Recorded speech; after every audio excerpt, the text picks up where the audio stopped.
Dear class of 2028, I am deeply honored in the presence of all who have gathered here today to bear witness as you cross this important threshold into the noble profession of medicine.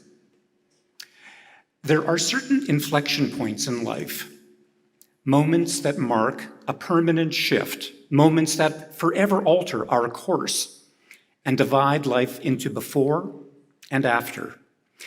They're sometimes hard to spot when they're actually happening, but trust me, this is one such moment. Years from now, or even decades from now, you'll look back and see that today marked the beginning of what I hope will be a long, productive, and meaningful career in the field of medicine. For some of you, considering the time, the work, and the longing that preceded your arrival here today, this moment may seem surreal. But remember, you've earned your place in the class of 2028. No one handed it to you. Study, dedication, and ability got you here. And study, dedication, and ability will propel you along the most life-changing pedagogical adventure you could ever imagine.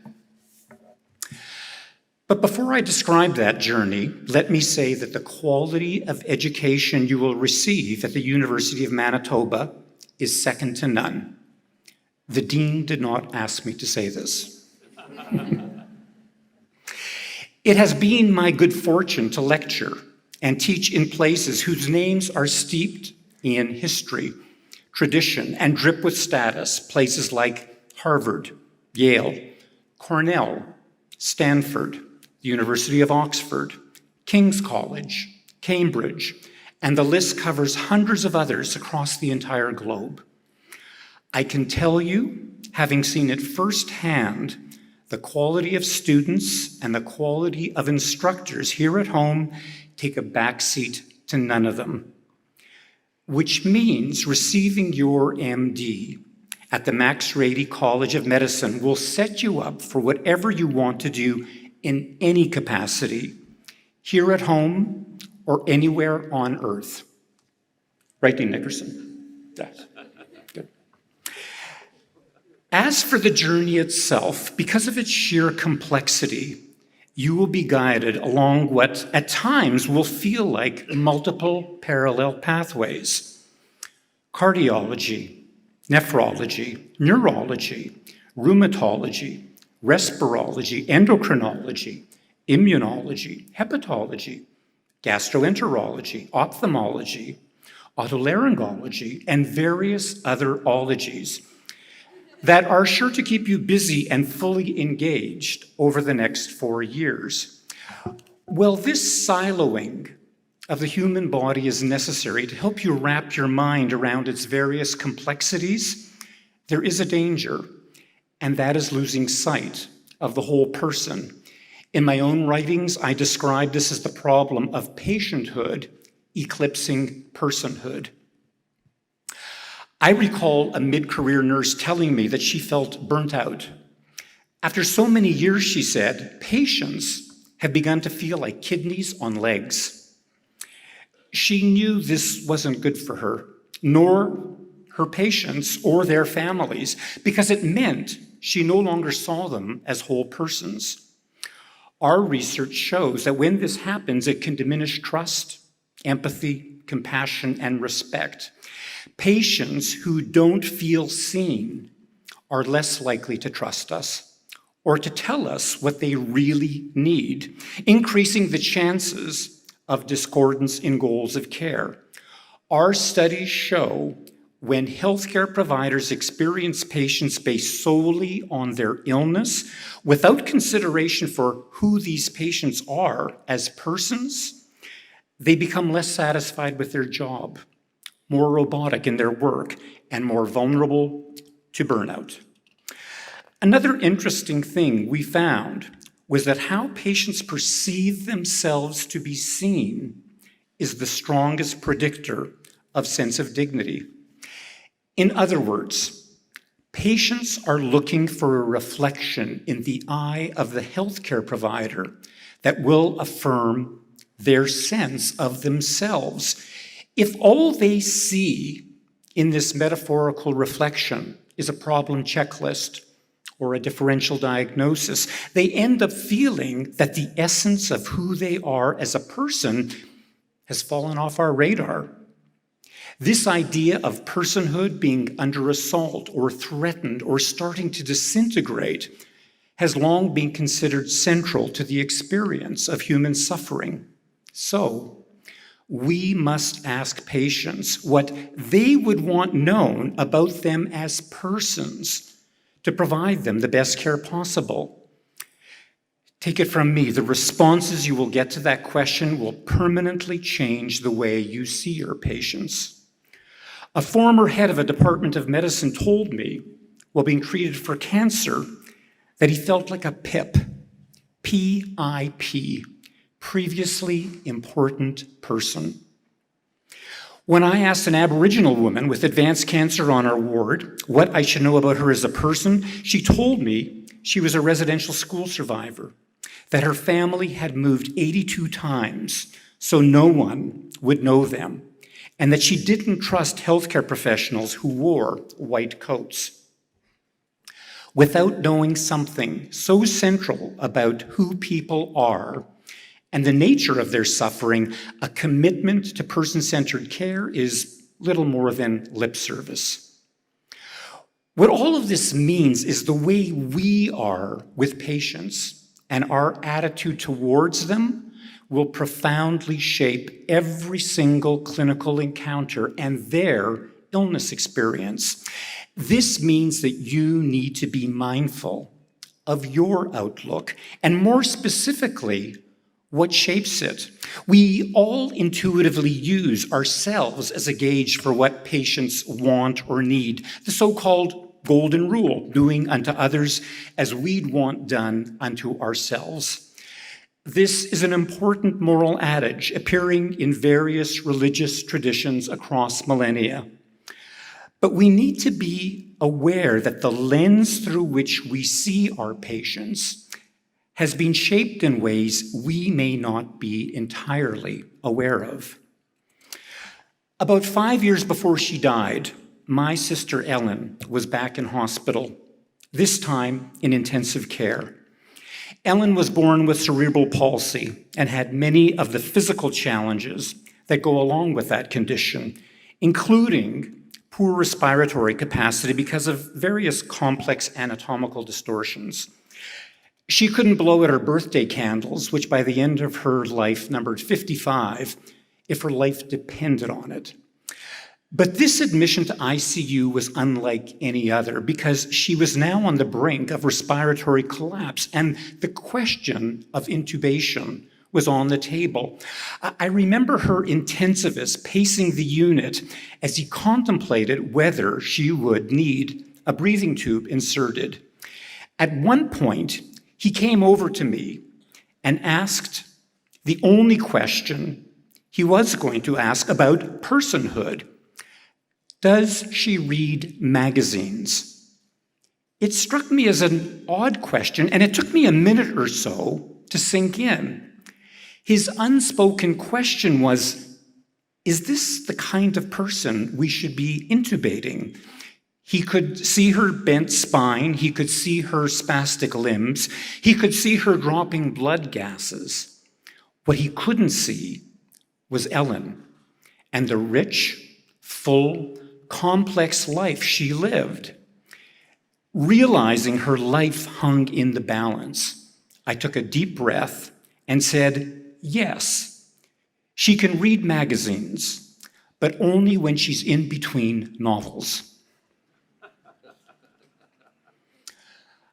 Amongst Ellen's problems that day, besides her difficulties breathing, was the lens of the healthcare provider, through which he could only see her suffering. I can assure you, when she was on the dance floor, the only people who suffered were those whose toes she crushed unapologetically under the massive weight of her electric wheelchair.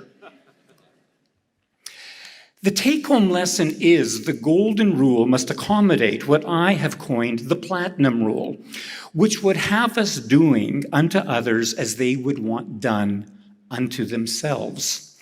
This is a reminder that we must face our own biases and have the humility to know that we can't presume to understand how someone sees and experiences their life and priorities.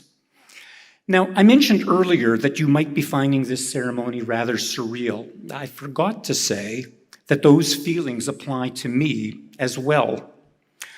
My medical education began 46 years ago in 1978.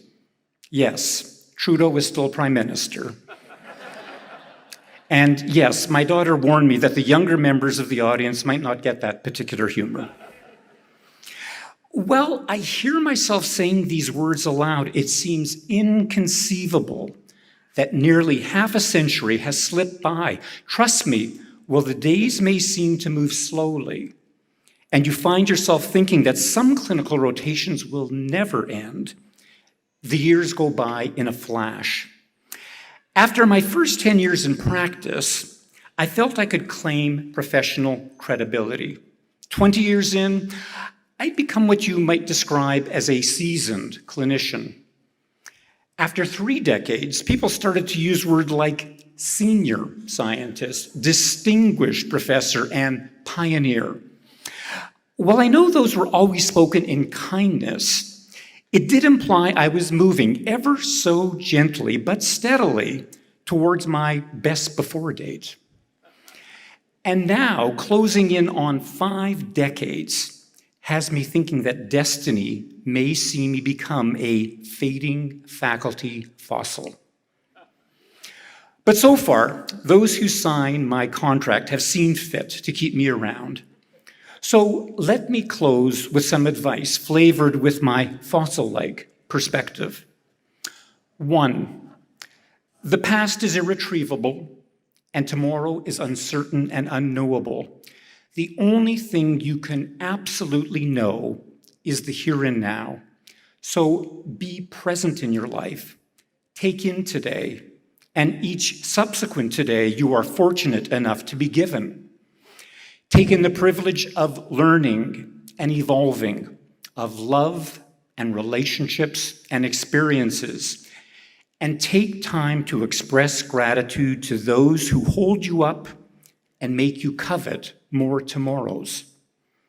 2, resist comparing yourselves to others. Self-doubt may find you thinking others are more capable than you, are smarter than you, are more deserving than you. But consider this. Since the beginning of time, 117 billion people have been born on Earth. And never has there been, nor will there ever again be, one entirely like you. Each of you belong here, and each of you bring talent, experiences, perspectives, creative and intellectual energies that are entirely unique. That is something you should honor and nurture. Allow yourself to dream and pursue whatever goals you are striving for. Make peace with the person who looks back at you in the mirror each day. If you can do that, you'll be able to work out your connections with everyone else. 3, strive to be more than human body mechanics. Aspire to be healers. Years ago, I wrote an article called "The Secret is Out. Patients are people with feelings that matter." You are about to spend years looking at your books, and will soon be spending years looking at medical charts. But I implore you to look up from those books and charts and see your patients. Patients will not care what you know until they know that you care. 4, making connections with patients based on caring, what I call the human side of medicine, will infuse your work with meaning and purpose and richness, which will nurture and sustain you over the course of your entire career. 5, Resist skepticism and despair. There is no shortage of pain and conflict in the world. Life can be hard. Working in medicine will expose you to situations that will sometimes make you feel there is no justice, nor rhyme or reason for the suffering people must endure. As healers, you aren't expected to cure what can't be cured or fix what can't be fixed, but you are expected to show up for your patients, to accompany them. Please know that in exercising kindness and compassion in every clinical encounter with every person whose path you cross, you are playing your small part in bending the arc of the universe towards hope, healing, and peace. Class of 2028, welcome to the profession of medicine, a profession William Osler, one of the great pioneers in our field, described as the science of uncertainty and the art of probabilities. Well, no one can say with certainty where medicine will take you. The possibilities are limitless. Enjoy this magnificent, transformative journey and use all you learn along the way to make the world a better place. Thank you.